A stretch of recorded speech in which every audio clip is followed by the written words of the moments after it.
გამარჯობა, ვაგრძელებ საუბარს ადამიანის ემბრიონული განვითარების მეორე პერიოდზე.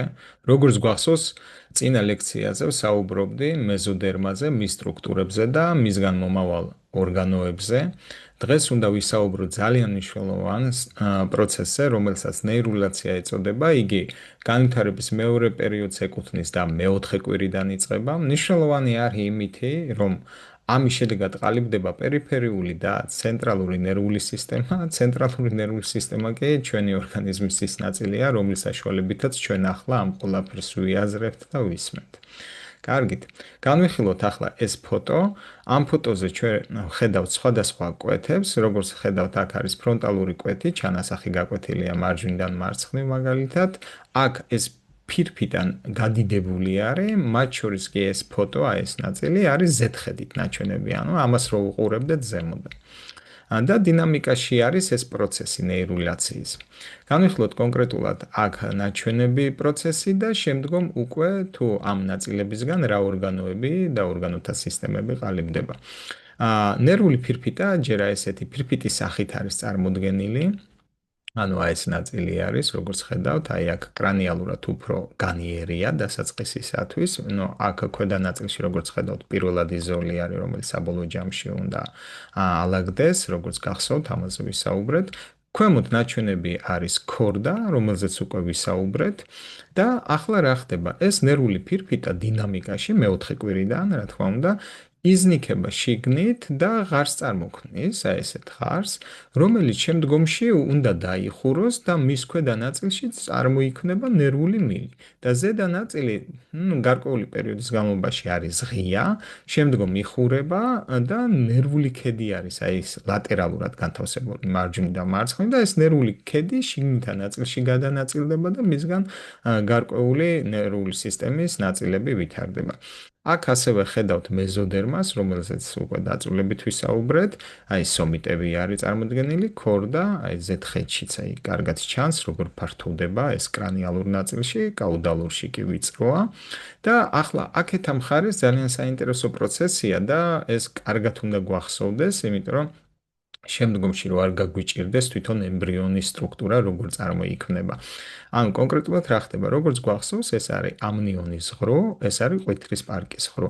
ამნიონის ღრუ, აი, ხედავთ, გადმოინაცვლეს, ანუ მიიწევს აი ესე ქვედა ნაწილისკენ და მოიცავს მთლიანად აი ამ ნაწილს და დაფარავს გარედან. შემდგომ მის შიგნით მოთავსებული იქნება მარტივად რო თქვა ექტოდერმა და აი ეს არის უკვე შიგნითა ნაწილში ცელომის ღრუ, ცელომი კი გვახსოვს, აი აქ ჩანს კარგად, აი ეს ცელომის წარმოდგენილი რო იყო ეს ღრუ მეზოდერმაში, აი ჩანასახვის ცელომის ღრუ რო წერია აი ეს, აქ უკვე წარმოდგენილი არის აი ესეთი სახით.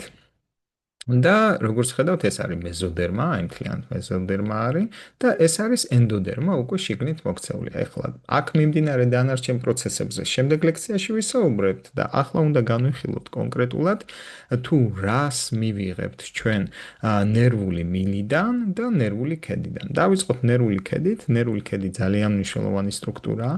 მისგან ვითარდება პერიფერიული ნერვული სისტემა. ასევე ვითარდება თირკმელზე და ჯირკვლის ტვინოვანი ნივთიერება, კონკრეტულად ქრომაფინული უჯრედები და ფარისებრი ჯირკვლის C უჯრედები. გარდა ამისა, კანისა და თმის მელანოციტები, ასევე ოდონტობლასტები, ეს არის კბილის დენტინის უჯრედები, ასევე თავისა და ზურგის ტვინის რბილი გარსი და თავისა და ზურგის ტვინის გრძნობიარე განგლიების ნეირონები. გარდა ამისა, სიმპათიკური და პარასიმპათიკური პოსტგანგლიური ნეირონები და რა თქმა უნდა, აქვე შედის აუერბახის და მეისნერის უჯრედები. გარდა ამისა, პერიფერიული შვანის უჯრედები და პერიფერიული განგლიების სატელიტური უჯრედები. აი, როგორც ხედავთ, ძალიან დატვირთული არის ნერვული ქედი, ანუ მისგან უამრავი რამ წარმოიქმნება და აქედან გამომდინარე პათოლოგიებიც იქნება ბევრი. ნუ განვიხილოთ ყველაზე ხშირად რაც ხდება, ეს არის როგორც ვახსენე, აუერბახი და მეისნერი რახან ვითარდება, მათი მიგრაციის დარღვევის გამო განვითარდება ჰირშსპრუნგის დაავადება.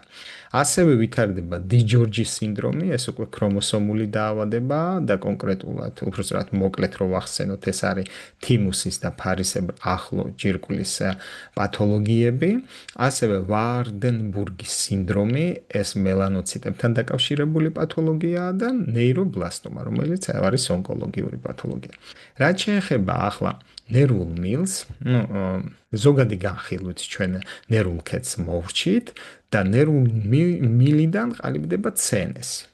იქ თუ პერიფერიულ ნერვულ სისტემაზე იყო საუბარი, აქ უნდა ვისაუბროთ CNS-ზე და CNS-ის ჩამოყალიბების შედეგად, ანუ რაიმე დარღვევა თუ განვითარდა, მივიღებთ შემდეგ დაავადებებს, საკმაოდ ცნობილ სპინა ბიფიდას, მენინგოცელეს, ანუ ეს არის ტვინის მფარავი გარსების გამოვარდნა, დაწვრილებით ამაზე შეიძლება საუბარი, უბრალოდ ახლა აქ ყველაფერს ვერ ჩავშლით. ასევე ვითარდება მიელომენინგოცელე და ანენცეფალია. აი ასეთი საკმაოდ დატვირთული პროცესი არის ნეირულაციის პროცესი, რაც შეეხება შემდგომ პროცესებს, რომელიც აუცილებლად უნდა განვიხილოთ, მოგახსენებთ შემდეგ ლექციებზე. დიდი მადლობა ყურადღებისათვის.